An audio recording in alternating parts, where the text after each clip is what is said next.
We have almost 2,000 emergencies that we treat a day. We don't know who we're going to save. We don't ask them what religion are they, if they go to pray in a synagogue or in a mosque or in a church. It doesn't matter for us. I went to hundreds, unfortunately, of terrorist attacks here in Israel. Every day we suffer from that, even now. And I was in a Zbarah bomb attack, and it was one of the worst terrorist attacks in the center, in the heart of Jerusalem, the capital of Israel. Terrorists blew up. And I was working on a young child, and the chances of saving him were very low, but I got there so quick. We had to revive him, and we stopped his bleeding. This kid got married, has 3 kids. He's alive today.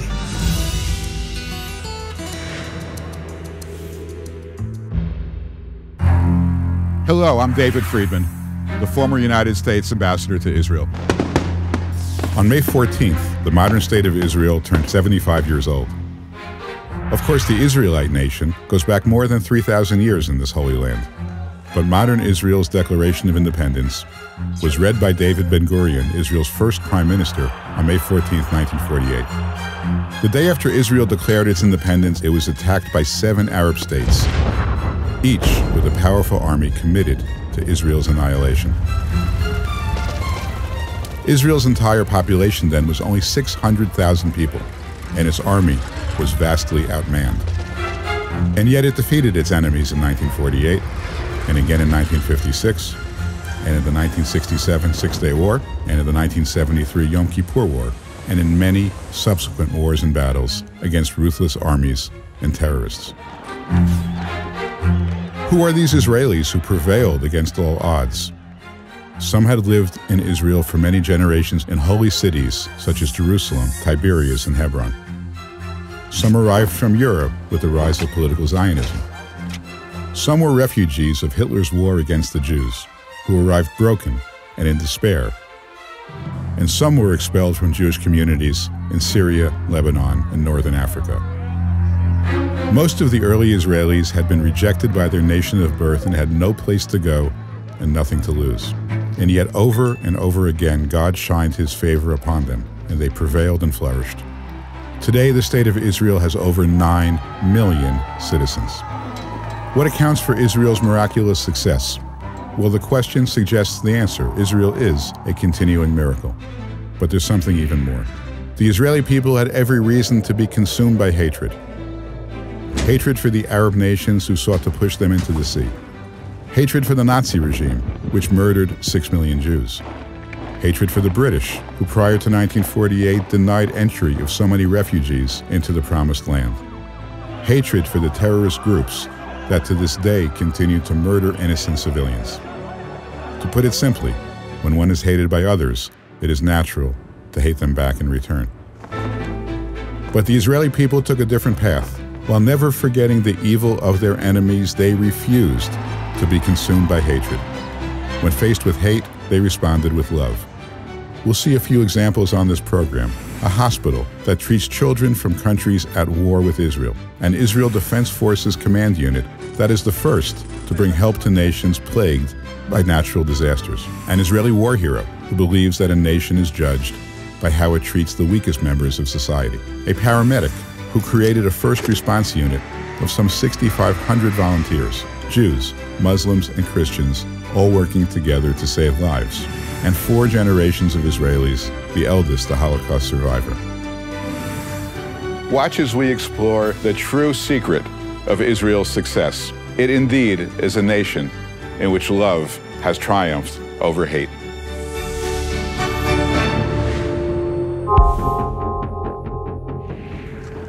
The IDF is an integral part of Israeli society, and many consider it to be one of the most humane yet skillful military units in the world. Israel has always relied on its many heroes in the IDF, and we have the privilege of meeting one of those today. Major General Doron Almog served in the IDF's most elite units, leading some of Israel's most heroic battles and operations during his 35 years of service. And yet, as tough as he has dedicated his life to building a facility that cares for and treats the very weakest among Israeli society. He is the winner of the Israel Prize, the highest honor given to an Israeli by the Israeli government. Please welcome my friend Daron Almog. Daron, thank you so much for being with me. Thank you, David, for honoring me. Well, it's our honor. I just want to start with giving our audience a sense of some of the things you did during your Army career, because they really are extraordinary. I would go back to the aftermath of the Munich massacre in the 1972 Olympics. The Munich massacre was a Palestinian terrorist attack against Israeli athletes.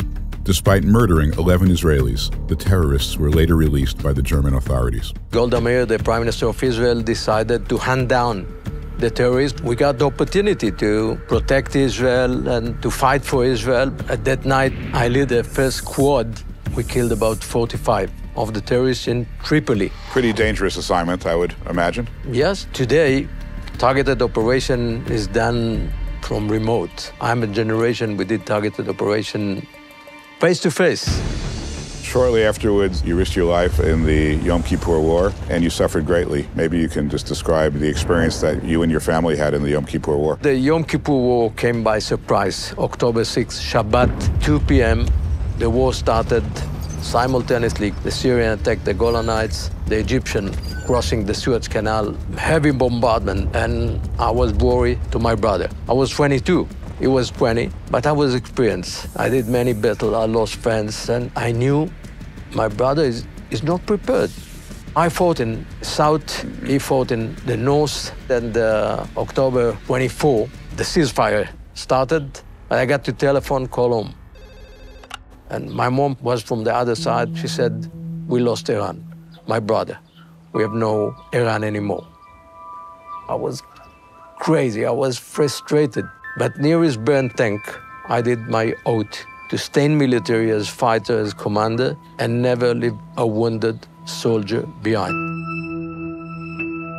I want to jump ahead to America's bicentennial, July 4th, 1976. Americans are celebrating at the same time a commercial aircraft is hijacked by Arab terrorists, taken to Uganda, where they are at risk of all being killed. I think to this day considered the most daring, most successful rescue operation in the history of the world. I mean, it's been the subject of books and movies, the raid on Entebbe. What was your role in that raid? My role was to land first. I'm the first Israeli soldier to land, to mark the runway for Mortary Hercules and to capture the new control tower by altogether 10 soldiers. First to land, the last to leave. Yeah. You stayed in the military. You were the head of the Southern Command for many years, one of the highest positions in the military. You had a daughter, and then you had a son, Iran, named after your brother. My bleeding brother was a reason to stay in military, but our son was the reason to leave the military. At the age of 8 months, he was diagnosed, and we were told by a psychologist, your son is having a combination of autism and retardation. This is the word she used.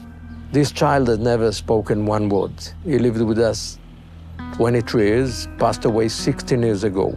But he's the greatest professor of my life. He taught me more than any other human being on us, on our society, on the place of the weakest in our society, on discrimination, on stereotyping, on stigmatizing. First journey in my life was to protect the state of Israel and being ready to give my life every single minute. The second journey was for my son, for the disabled, for the wounded, for those who are unable to manage their life. They're fully dependent in other people's power. So for him, we built a wonderful village, which is like paradise. It's called Nachalat Iran, right? The legacy of Iran. And it is, I think by many accounts, the most advanced, the most comfortable of any institution in the world for the severely disabled. It's all about primarily your commitment to the dignity of human life. You know, the Rabbi Cook said, children like our son is high soul who came to the world without ability to correct themselves.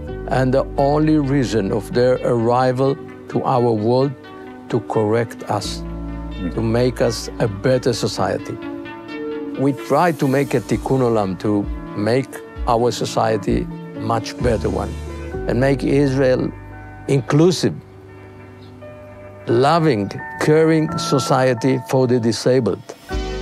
You are one of the greatest soldiers in the history of Israel. You have every reason to feel that what you've given to the world is much more than you've gotten back. And yet, you've taken all these experiences You've channeled them into a great love for humankind. Where did you find that strength? Where does that come from? A part of the power is the understanding that without love, we are nothing. In Judaism, we say, "Ve'ahavta l'reacha kamocha." As we say in the special unit, one for all for one. Yeah. This is the power. It's not surprising that Major General Almog says he values the principle of tikkun olam, which means repairing the world. Tikkun olam is one of the central concepts in Judaism, and one that Israel is built upon. Since its inception, Israel has always been committed to humanitarian efforts around the world, from sharing agricultural knowledge with developing countries to sending aid to every natural and man-made disaster around the globe. This little tiny country does so much for the rest of the world, and perhaps nothing better exemplifies that than Israel's mobile field hospital. The Israeli Field Hospital is considered by the UN and the World Health Organization to be the greatest field hospital in the world. My next guest, the commander of the Israeli Field Hospital. I'm honored, Dr. Marine, to have you with us here in the studio. Thank you for joining us. Thank you very much. Dr. Marine, what is this Israel Field Hospital that has really captured the admiration of so many people around the world? So this is a reserve force unit of the IDF. It's maintained and drilled by the IDF for, God forbid, any local purposes, but we are deploying our unit every time there is a large-scale disaster around the world. I have the privilege in the last 20 years to be the commander of this unit. So the State of Israel was established 75 years. Very quickly after that, Israel started to become involved in humanitarian assistance, mostly to natural disasters around the world. Israel has responded to numerous disasters. The question that comes to mind is why? You know, you're a small country, lots of challenges domestically. It's expensive, it's risky. Why do this? So if it's okay, maybe I'll take it a bit to a personal note. My father is a Holocaust survivor. He lived in Poland. The Nazis came into this village and turned it into a ghetto. When the Nazis started to put the Jewish on this train heading to Auschwitz, his mother understood and she threw him out. And a young Christian lady found him, decided to hide him in their house for 18 months till the war ended. In a village with a few tens of thousands of Jews, probably in two hands you can count the number of Jewish people which survived. We have to say it very clear and loud. A country that underwent the Holocaust, this man-made disaster, we should be the first one to stand up and say we are able to assist and we should do it. There are no political calculations at all, right, in any of your decisions where to go. You serve population centers whose governments are very much hostile to the State of Israel. Is that a fair way of describing it? Oh, yeah. There are few places in the world that are more hostile to Israel than Syria. Israel deployed field hospital along the border with Syria, and really under the radar, we treated hundreds of Syrian people that were injured in the civil war. This specific mission was unique. And no one knew about it at the time. I mean, this was obviously not a public relations effort because it was all under the radar. I had to sign that I was not going to talk about it. I was there for a few weeks. I had to find excuse to my family and to my wife to treat people that were educated to view us as their enemies. In the morning that I came, there was a lady with 2 kids in her hand. Her house was bombed, and she walked probably for 24 hours until she reached the border with her 2 kids, really in a severe critical condition. To look at the eyes of this mother, bringing her kids to someone she viewed as her enemy, it had an added value to understand that, yes, we are human beings and we view them as human beings, which is more important. When we think about natural disasters around the world and Israel's involvement, the one that I always think about is Haiti. That disaster was so massive, and Israel was so front and center. The Israeli medical team that you led did such extraordinary work. It made me, as an American Zionist, incredibly proud. The earthquake in Haiti was by far one of the most memorable events in the life of everyone who took part in the humanitarian assistance. An earthquake is an event that takes 1 minute. The earth shakes for 1 minute, that's it. In 1 minute, there were 230,000 people who died and 300,000 people who were injured. This event was a turning point in the global understanding of humanitarian assistance. There were hundreds of teams who came all of them with good wills, obviously. Israel was the first to be on ground. We were quick. Israel is quick arriving in these conditions. We're able to make quick decision-making. We don't wait to understand the exact needs and say, well, let's try to figure out what's going on and then move. We move. And we're able to deploy quickly. So when the plane touches ground, it takes 6 hours till we literally operate on patients. What is unique in our team is mostly the understanding of the operating arena. You know, this is a very ancient land, as you can see by this incredible view behind us, from which many ancient texts emerged. And there is this notion, it's in the book of Isaiah, it's elsewhere, that the Jewish nation will be a light unto the nations. How does that drive your and your team's approach to these tragic incidents of trauma? Probably the country that more than any other country was almost gone because of racism, because of anti-Semitism. If there's one thing that I think is powerful in the work that we are doing is to say we are doing exactly the opposite. We are going to treat everyone in the world as a human being. This is the power of Israel. Israel doesn't get the credit it deserves. I'm really in awe of your extraordinary accomplishments. Please continue to do this really holy, sacred work that you're doing. You're an inspiration to many people.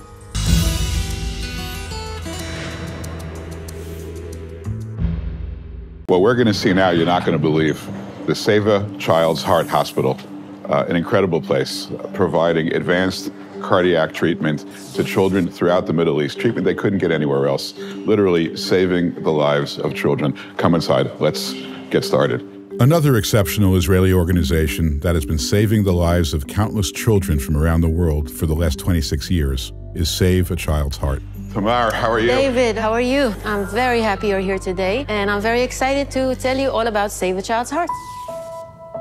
This building that we just entered is a children's hospital. This is a public governmental hospital in Israel, and it is also a center of excellence for pediatric cardiac care of Save a Child's Heart, allowing us, the organization, to bring children from different developing countries around the world, from countries lacking medical cares, from families who cannot afford medical care, to save their life here in this Israeli hospital. We have more than 30 children currently in this week from Ethiopia, Rwanda, Tanzania, the Palestinian Authority, Gaza, Liberia, who were all brought to Israel by Save a Child's Heart to undergo life-saving cardiac procedures. Save a Child's Heart also brings doctors and medical teams from these developing countries to train in Israel so they can return home to treat their children independently. So we're now at the basement floor of the Children's Hospital. This is where we have our operating rooms and the hybrid cath lab. Why am I putting on these pants?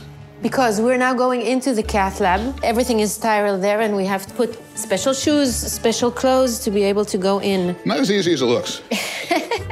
We're now going to actually view a life-saving procedure on one of the Save a Child's Heart children. So the child that they're actually saving his life now is an 8-year-old boy from Gaza. About 50% of the children we Save a Child's Heart treat are Palestinian children from the West Bank and from Gaza. He's here with a mother or a father? He's here with a mother. We've all had our kids had, you know, scrapes and bruises, sometimes worse. So to travel into Israel from Gaza, being treated by doctors who are all Israeli, by nurses Israeli, people who have been taught to hate, and they're in charge of the life of your 8-year-old boy. How do you get over that initial sense of fear that they bring with them? I often talk to the parents. Some of them could be from Gaza or from Iraq or from Africa. Within a very short period of time, once they see the other children, connect with the medical team, see that it's not just an enemy country, it's not just a monster over the border, it's people, and you know, people connect to people. It's good to reconnect with the values that made this country such a miracle. Who pays for all this? This is an incredibly advanced, complicated, expensive operation you have here. Save a Child's Heart is a charity. We raise donations from people in Israel and throughout the world to help us save these children. Hi. Hi. Dr. Sagi Asa. Doctor, hi. David Friedman, how are you? Minutes after the surgery, I had the honor to meet with Dr. Sagi Asa, who performed the procedure. 8-year-old child from Gaza who came with a huge, large defect inside the heart. We're happy we could close it in the cath lab. Means tomorrow he's well and going back to play football. What you're doing here is unbelievable and so important to see Israel and the incredible work that it does to save every human life, regardless of who they are, what they come from, what they worship, how they believe. It's a privilege for us as a group, for everyone, to be able to give. In this case, it's giving life, but especially with Palestinian, where there is such a complex situation between us, it's a huge privilege, really. There really aren't any words. As we were coming upstairs, one of our staff mentioned to me that poor woman from Gaza who doesn't speak any English was waiting for the outcome of Mohammed's surgery.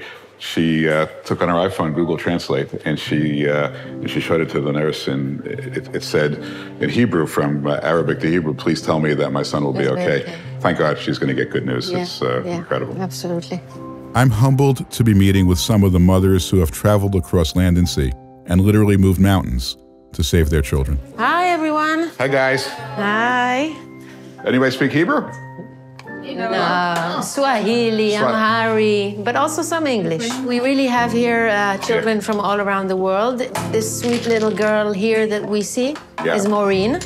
Maureen recently underwent open-heart surgery after flying into Israel from Zambia, escorted by her mother. At the village medical facility, she was being admitted most of the time, sick.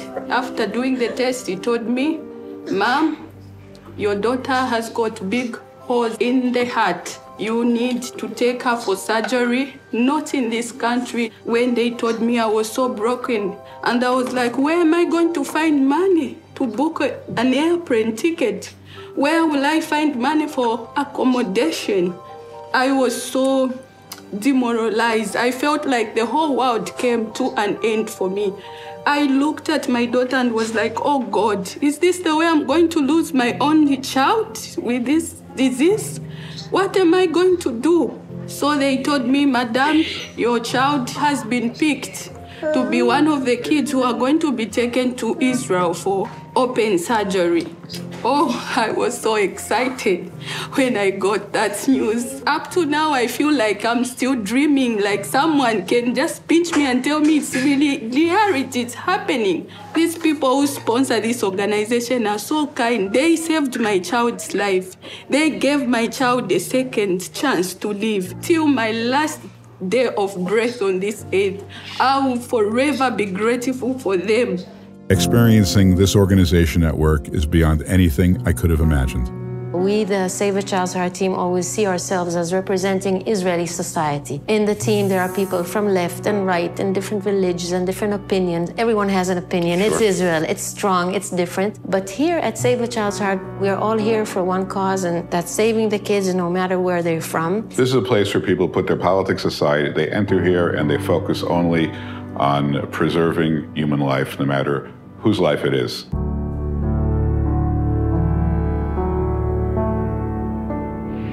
As we've been putting together this special show on Israel's 75th anniversary, we've been focusing on some of the people and some of the organizations that make Israel so special, that exemplify its values, generosity of spirit, its kindness. And one of those organizations and one of those people is a good friend of mine, someone I've known for more than 20 years, my friend Eli Beer. Eli is the founder of United Hatzalah, a first responder volunteer organization. When I met him, I think he had about 200 volunteers, now up to 6,500 volunteers throughout the country. Eli, welcome. Thank you for being with us. Thank you for having me in this special occasion. Tell us a little bit about what is United Hatzalah, what motivated you to found it. How many years ago? It's 33 years ago. 33 years ago. Our goal and main purpose is to reach every victim and every sick person who needs medical help within 90 seconds. We use volunteers who are professionally trained, and they respond on motorcycles that are called ambucycles, fully equipped with everything they need, like an ambulance. Well, when I used to volunteer when I was 15 years old in an ambulance, before United Hatzalah existed, I used to sit in the back of the ambulance stuck in traffic. And I used to see motorcycles passing us on the right and left, delivering pizza and falafel.